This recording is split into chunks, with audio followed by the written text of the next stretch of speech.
TVA collectée, TVA déductible, qui paye réellement? La taxe sur la valeur ajoutée, TVA, est un impôt sur la consommation inventé en France en 1954. Avant ce système, toutes les entreprises qui concouraient à la production et à la distribution d'un produit ou d'un service étaient taxées. Ainsi, le prix de vente final dépendait du nombre d'intermédiaires, car ces derniers répercutaient la taxe qu'ils payaient sur leur prix de vente. Donc, plus il y avait d'intermédiaires, plus le prix de vente final était élevé. Avec la TVA, peu importe le nombre d'intermédiaires, le consommateur final paye la même taxe, soit en général 20% du prix de vente hors taxe d'un produit. Celui-ci ne la paye pas directement à l'État, mais à l'entreprise à laquelle il achète un produit.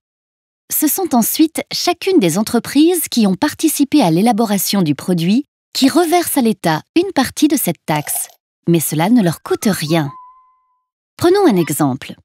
Quand un distributeur de vêtements vend une chemise 120 €, toutes taxes comprises, TTC, il facture au consommateur un prix qui comprend le prix de vente hors taxe, soit 100 €, et la TVA de 20%, soit 20 €.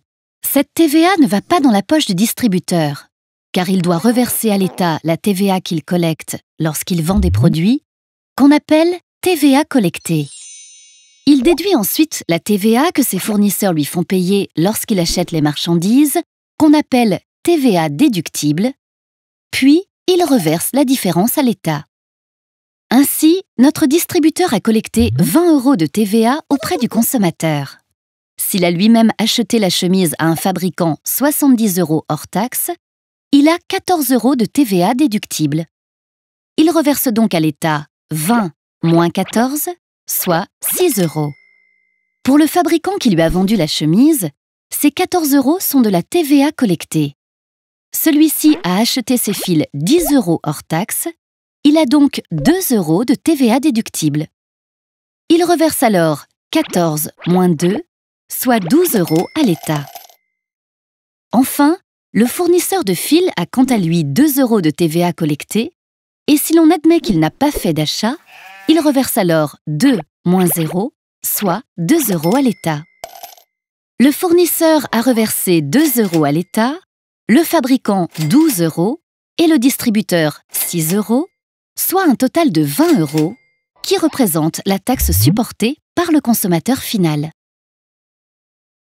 Cette taxe s'appelle taxe sur la valeur ajoutée, car la valeur ajoutée est la valeur économique apportée par l'activité de l'entreprise. Par exemple, le fabricant qui a acheté 10 € hors taxe de fil pour en faire une chemise qu'il a vendue 70 € hors taxe a apporté à ses fils une valeur ajoutée de 60 €. 20% de cette valeur ajoutée correspondent bien aux 12 € de TVA reversés à l'État par le fabricant.